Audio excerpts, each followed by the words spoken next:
Hi guys, welcome to the G Spot where we spill, heal, and feel. Whether you're baking, healing, overthinking, or just hanging out, you're at the right spot. Today we're talking about something that nobody warns us about. Not our parents, not the society, not television. Our 20s. It is the shortest, longest, scariest, cutest roller coaster of our lives. And I am telling you, I was not prepared for it, and I'm pretty sure you weren't either. I have something that I want to talk about in particular that I have felt in my 20s, and I feel like you must be relate to it so badly because there's nobody I know who doesn't go through the same things that I'm going through. But since nobody talks about it, here I am.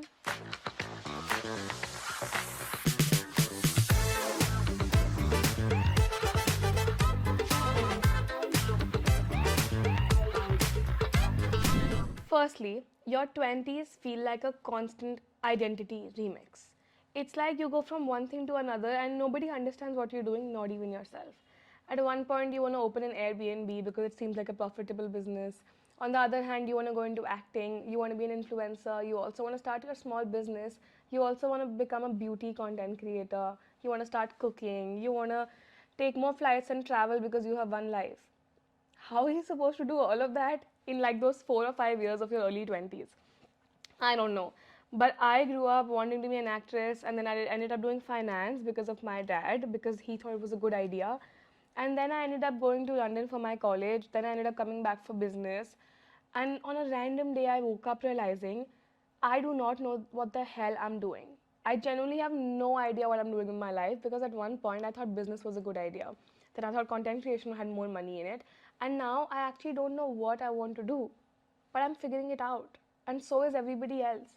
No matter who I talk to, everybody is figuring it out because how are we supposed to figure it out so soon? We live in this generation where everybody has their shit together for some reason. But it's not true. It's just that at early times, people used to have this much pressure in their 30s. Now it's in your 20s. You have to be successful in your 20s. It's not normal. People used to have fun in their 20s, but we don't get to do that. And no matter how much people give this generation, people in this generation work extra hard. And I have seen that. Like, I would not, my dad was not working this much when he was in his 20s because he had so much time on his plate. I don't know why we don't, but it's completely normal. I feel like everyone's on this roller coaster of high and lows, and everybody has some really good points where we feel like this is what we want to do, and we end up doing something completely different the next day. I wake up not knowing what I want to do so many days of my life. I am in two fields right now where I'm in working seriously in both the fields, but I still don't know if I'm doing the right thing. And I might end up changing my career in 3 months. So you and me are in the same boat. We deal with the same things. We're dealing with the same constant anxiety and worry about what our future is going to look like because we don't know. And I genuinely feel like it's normal that we don't know. Because figuring everything out by the time you're 23, 24, it's not easy. And I don't think it's normal. I don't think it's supposed to be all figured out by the time you're 20 because we have a lot of time. Believe it or not, we do. And I feel like there is so much that these few years are going to teach us. And I think that we will eventually figure it out. And we're all in this mess together. We'll be fine. Secondly, friendships shift so much more than you expected. I am telling you, as somebody who was the most social person at one point, I used to go out so much, meet new people every single day, make new friends every single day. The amount of friends I met in London hanging out in a club is insane, and I still talk to them. That's how social I used to be, that's how much social energy I have as a person. But you realize in your 20s that it's not a cakewalk. Being friends with people is not easy in this generation. There is so much that goes on. It's so heavy and it's so heartbreaking at times.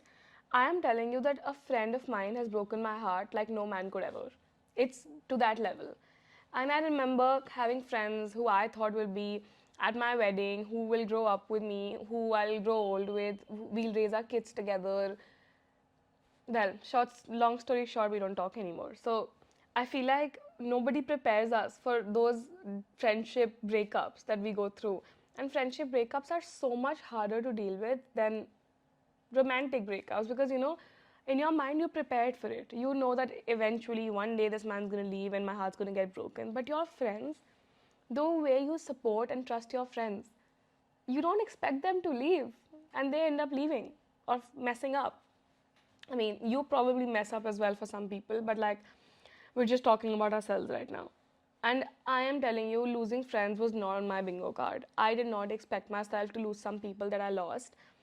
And it was hard to deal with. I feel like with everything that's going on in terms of career, choices, relationships, family, figuring out when you want to get married and what you want to do when you're married, and all of that, the only thing you need is constant friendships.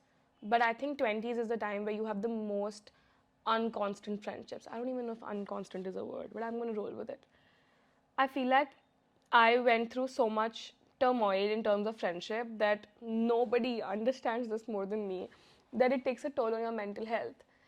And I feel like every single person I'm talking to who's my age or like close to my age, we're all dealing with the same stuff because we were not prepared for this one person to leave our life, but they ended up leaving. And now we don't know what to do with it. The only thing I would tell you is that it gets okay. Growing up, I've realized that I wanted to have this big group of friends and have 100 people at my party. But at the end of the day, I've always cried at those parties. Every single time I've celebrated my birthday in a big themed party, wore a very fancy sequins dress, I have cried. Because that's not truly that could make anybody happy. That's not something that could make anybody happy. What makes you happy is the 5 people who actually care about you. Those 5 people are there because it's your day. Those 100 people at your party are there for different reasons. They want to click pictures, they want to get ready, they want to eat food, they want to drink, dance, whatever. But when you have those 5 people who really care about you, they're in that moment for you. They're not there for the food or the cake or the dressing up or the guys or the girls. They're there for you. And the last 2 years, I've celebrated my birthday with just my close friends. I've not thrown a huge party. I've been happier. There's less people to think about, there's less people to sort of cater to. It can be your day, and it can be your day with people who actually care about you. Let's be real, 100 people would never care about you. And I have realized so much growing up that the less, the better. I would rather have 3 people that I'm sure will have my back, that I'm sure will take care of me when I'm down, instead of 100 people who I actually don't know will ever show up if I need them. And this is something that has been such a big change when I turned 20, because usse pehle I used to always want people around me, always want so many people, always want like 100 people around me, even if it's people who don't care about me. It's the number. You feel like you have more friends when you have more people around you. I don't think that's true. I think my heart's been much more full since I've had less people around me, and I'm much more happier. So I feel like this friendship change, I'm still dealing with it. I'm not saying I figured it all out, but I feel like we're all going through it. It's gonna get better. I mean, eventually we all are gonna have our lives and our partners and our kids and our careers and everything, and people are not gonna have enough time to have social life anyway. At least people who want to work as much as I want to work. So my priorities have shifted since I've been 20, and I'm okay with it.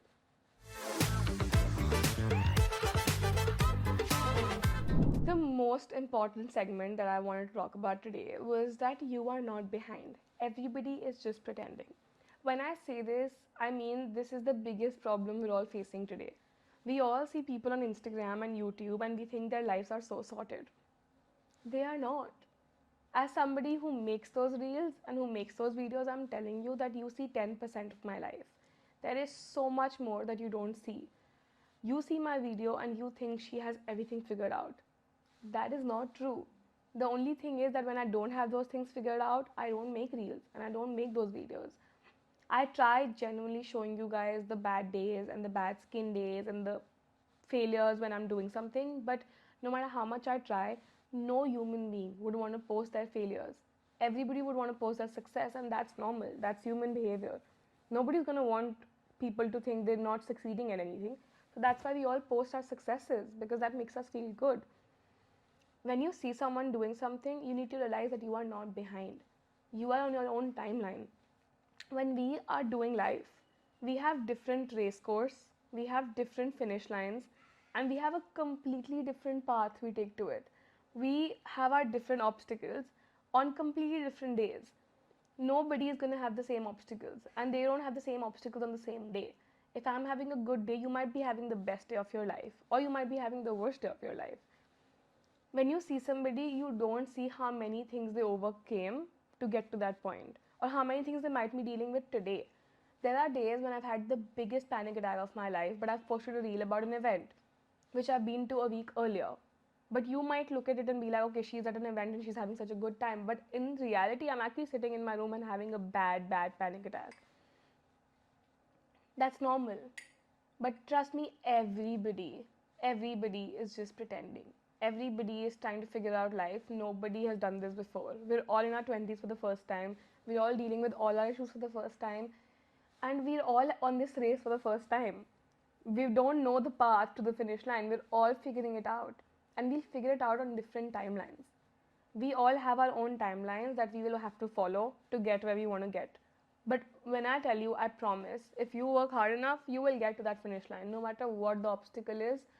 Because did some things, I did some things that I never expected myself to do and accomplish. But I can tell you, some sleepless nights and some crying, and you can get there. When you see my Instagram reel and you see that I've made a beautiful cake, you don't see the 10 times I've burnt a cake to get to that beautiful cake. Honestly, the amount of cakes I've burnt to now make these beautiful big cakes, you don't see that because I've not shown you that. I've not recorded that. Why would I record the moment where I failed or I've cried because I feel like I'm not good enough? I'll only record moments where I feel like I made that.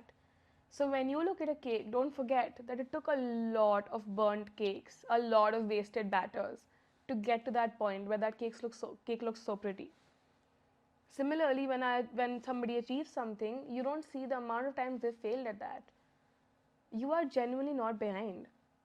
Everybody has success in their own ways, in their own times. If our goals are different, how are we supposed to compare ourselves? When you look at me and you think my life is sorted, I'm looking at somebody else and thinking their life is sorted, and they're looking at somebody else. We all literally have somebody we compare ourselves to, but we don't even realize the person I'm looking at doesn't even have the same finish line as me. They're walking in that direction and I'm running in this direction. How am I supposed to compare myself to that person? We need to stop comparing ourselves to people. It's not healthy because I feel like it takes away so much time from our mental health and mental space to think about things that are not important. Why don't we focus on running towards our finish line and let everybody do their business? At the end, everybody's supposed to get the stuff that they've worked for, and it's going to be fine. Let's just keep running for now. I don't have it all figured out either. Another big thing is that healing becomes a full-time job. Growing up, you have these emotions and fears and triggers and trauma, and you don't really recognize them. But in your 20s, you become mentally at that age where you start realizing the reason why I'm behaving this way is because this thing triggered me in this way. And you learn the meaning of the word trigger. I never knew it. And I never understood why I'm so angry, that I'm angry because I've been carrying this baggage. All of this information is so new when you're in your 20s. You're all of a sudden trying to understand where your mental health is and what anxiety is and what overthinking is. Like, imagine being a kid and saying, I'm overthinking. People will laugh at you so much. But now it's like everybody I've talked to, guy or a girl, we're all overthinking because we're all figuring out our mental health at the same time. We're figuring out why we react to something and we're all healing. The biggest and best part about this generation is that we're all dealing with that taboo that was mental health. Nobody's taking it lightly. We're all helping each other. We're all taking whatever help we should. We're taking therapy. We're taking help from friends and family. And when we're on a low, we talk to people about it, which is the best part. Some days you're going to feel like you are going upwards mentally, you're feeling more peaceful. Some days you'll feel like you're going backwards. Normal, very normal. As somebody who has anxiety, who suffers with anxiety more than you can understand, there are days when I feel like I've made progress. And there are days when I feel like, what am I doing with my life? Like, I'm not getting any better. But that's completely normal. No day will have the same process. None of us have been 20 before. None of us have had anxiety before. None of us have had a manual to this life. So it's going to take some time to understand our emotions, our traumas, our triggers. And the one thing we owe to ourselves is to be patient with ourselves. Because I used to take a lot of stress about why my anxiety is not getting better. And I realized it's not a 2 day job. Like, bro, I'm anxious. It takes people years to get over it and to become better. And it's a big, big mental health problem. Like, anxiety kills you mentally. So, if I am anxious, I need to give myself time to understand why I'm being anxious, get help, whatever help I need. And that's all I can do. I know it seems like healing is this long and tedious process, but trust me, we'll all heal in our time. But not recognizing those triggers and traumas is where we're wrong. If you feel like you're dealing with something, you need to talk to somebody about it. You need to read about it. You need to go get help. You need to talk to your friends and family. You need to write about it. Because if we don't help ourselves, nobody will help us. We need to seek help. And help does not mean going to a psychologist or a psychiatrist. Help means talking to somebody you love, talking to somebody that you think they care about you. That was not correct English. Talking to somebody you think who cares about you.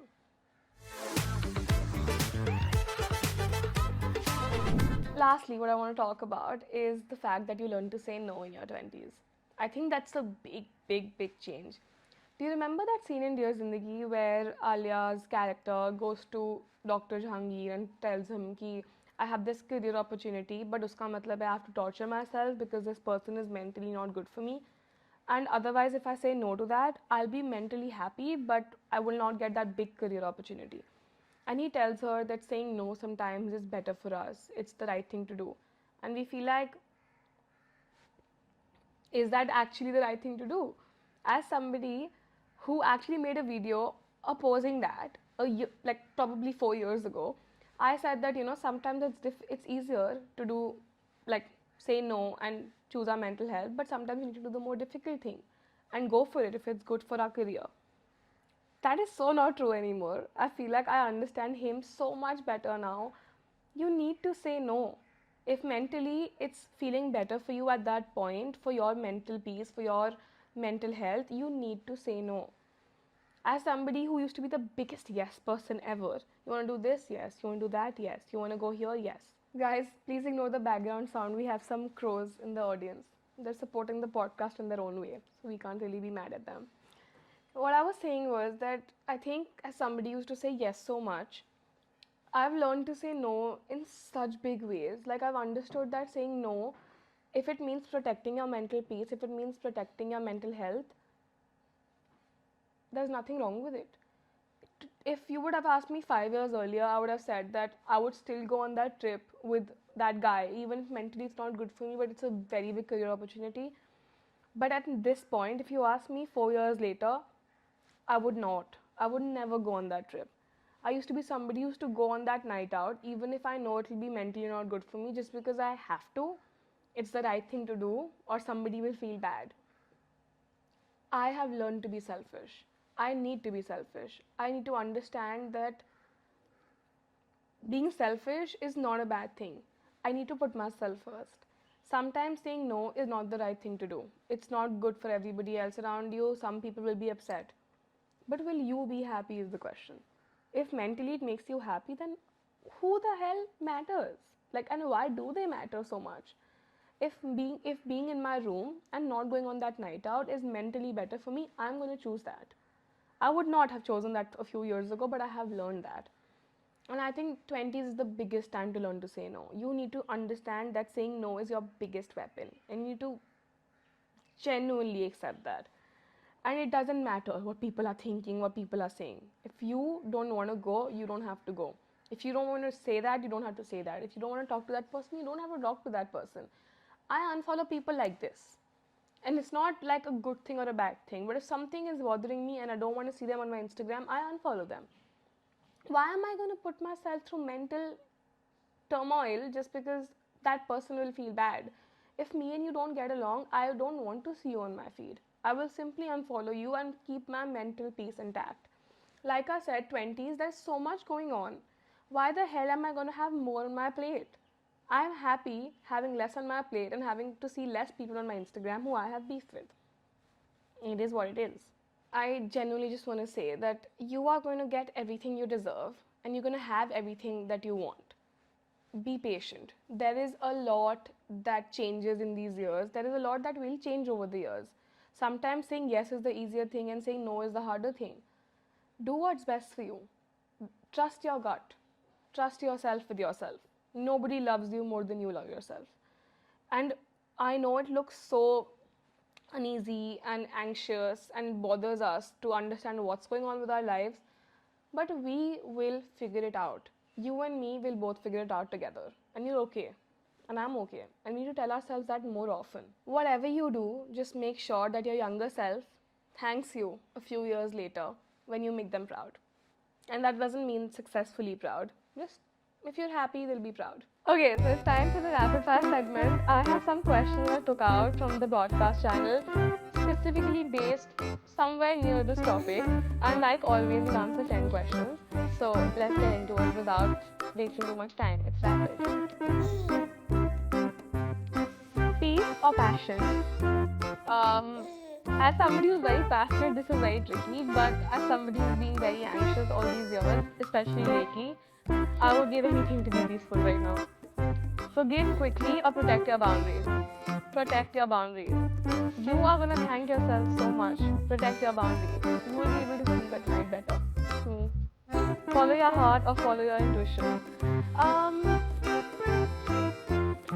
I think follow your intuition because my intuition has never lied to me. My gut has always been right for some reason. It's such a pain in the... It's always right. Learn the lesson or let it go. I think learn the lesson while letting it go. Because you can learn something from something and still be able to let that person go. There are people who've taught me so much, but I don't need them in my life today. I learned something from them, but I let them go. And that's okay. Be understood or be accepted. Be understood. I don't need anybody to accept me anymore. I'm very happy with who I am. I've understood who I am, what I need, and I've accepted myself. I don't need anybody to accept me, but I would love people to understand me. Stability or growth? I'm not sure about this one, but I think growth, personally. Love loudly or love quietly? Love loudly. I think love is something to be proud of. Love is something to show off. I would never be the person to love quietly. I'm not a nonchalant person at all. Love loudly for life. Heal alone or heal with help? Heal with help. You don't have to go through it alone. You are not made of steel. You have a heart. You're a human being, and you will have bad days. And on those bad days, taking help is never wrong. As somebody who does go to therapy, take help. It's actually better. And why do you need to go through it alone? Choose what you want or choose what's right for you. That's a tricky one. I think everybody has their own life path paved out. Sometimes what's right for us is also what we want, and sometimes it's not the case. Personally, I feel like I'm somebody who's a little more practical. So sometimes I choose what I want, and sometimes I choose what's right for me. I know I ended up not answering this question, but it's a tricky one. I don't know the answer to this one. Move on or hold a little longer. Every time I've held a little longer, I've only been more disappointed. Somebody who does not change will not change. Somebody who will not change after 5 times of telling them will not change after 15 times. So I would recommend you to move on. And you know who I'm talking to. Move on. It's not going to change. It's not going to get better. But regardless, that was it for this episode. And I hope there was some insight or some help that I could provide. I really wanted to hear these things when I was growing up, so I thought maybe it would help some of you growing up. But whatever you're doing, wherever you are, you don't get to your finish line. Just hang in there and we'll do it together. Anyway, so if you're in your 20s, confused, excited, overwhelmed, so if you're in your 20s, confused, excited, overwhelmed, terrified, all at the same time, you're doing just right. You're exactly where you're supposed to be. And we are all doing the same things, going through the same thing every single day. Anyway, thanks for hanging out at the G spot. I'll see you same spot next week.